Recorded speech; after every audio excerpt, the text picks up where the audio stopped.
Welcome, friends. I'm your host, Tommy G. Welcome to the Simple Money Show. Today, I'm going to be talking about 5 things that you need to do to set yourself up for a strong financial foundation.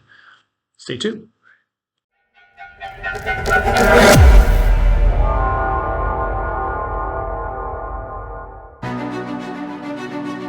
Welcome to the day that your financial future for you and your family changes forever.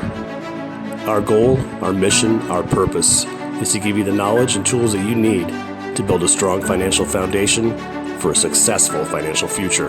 Welcome to the Simple Money Show.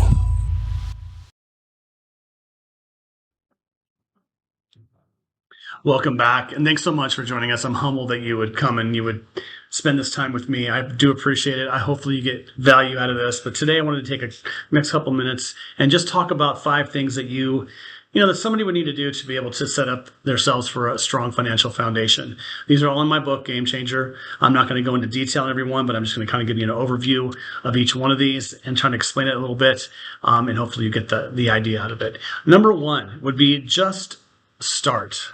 And what I mean by that is you got to set your mindset. You got to set your mind to the fact that you are ready to make a change.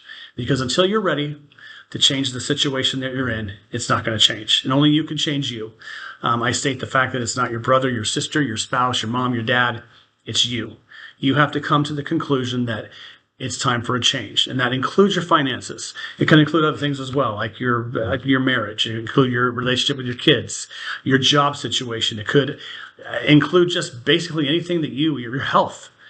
But when it comes to finances, and I'm talking specifically to that because that's what this show is about, you have to make a decision and set your mind to it. You have to be sick and tired of your status quo. If you're fine with everything, how everything's going, you like being overdrawn on your account, you like not having any money, then that's up to you. That's your choice. That's your mindset. That's what you're thinking. You have to get out of that. And you have to think that it's time for a change. So number 1 is just start. Do something. Make a change. Small steps, but do something. If you do that, congratulations, you can move on to step number 2. That is set your goals. It's amazing the power of goal setting. And it's a skill that you need to learn. It's one that I learned back in the mid-2000s. And once I did that, I saw huge changes in my own personal and financial life and my professional life. I had a business coach for a couple of years that helped me, showed me how to set goals. And I've been using that same process to this day. Have I done it every year? No. I'm only human. I make mistakes as well. But we're going to go over that in a specific workshop here, probably in the next couple of weeks, to go over exactly how to set goals. But your financial goals are extremely important. You have to be able to set goals to be able to know where you're going. I think it was Zig Ziglar said that, the motivational speaker said that if you don't have goals set, it's like a ship in the middle of the ocean that has no rudder. It's got no direction. You're going to be blown by the wind of life. And when storms come, and they will come, you're just going to be blown this way and that way, and you're not going to have any direction to go. So you got to have goals. You need to have a direction. So goals give you motivation. They give you direction. They give you purpose. That's what goals do. So we're going to talk about that more in the future, but that's extremely important. You need to have an emergency fund. Now, I say that you have to have at least 3 months of expenses in a liquid savings account. We're going to talk about liquid here. If you've heard any of our previous podcasts, our audio podcasts, you know exactly what that means. If you've read my book, you know exactly what that means. But you have to have at least 3 months of expenses in a savings account. Now, we wanted you to start out with something small. So we suggest $1,000 at least. That is the second step that you want to take.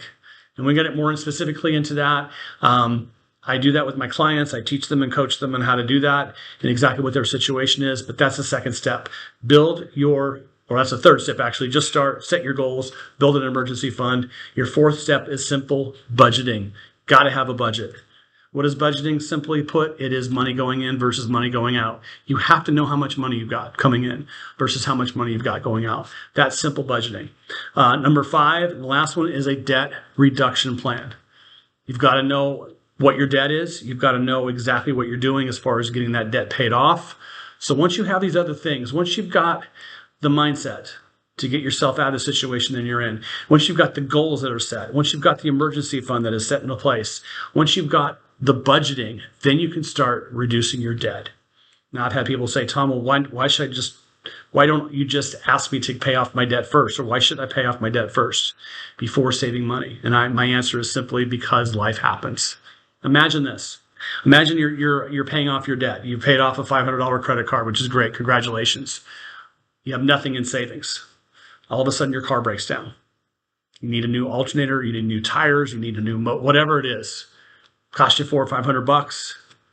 You don't have anything in savings. Guess where you go? You go right to your credit card.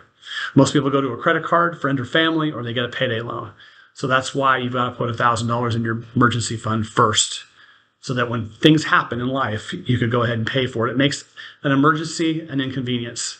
And I could tell you various and numerous stories of when I was in the banking industry as a banker, and people coming through, and my clients coming through after we went through this and set budgets for them and had them save, and the relief on their faces.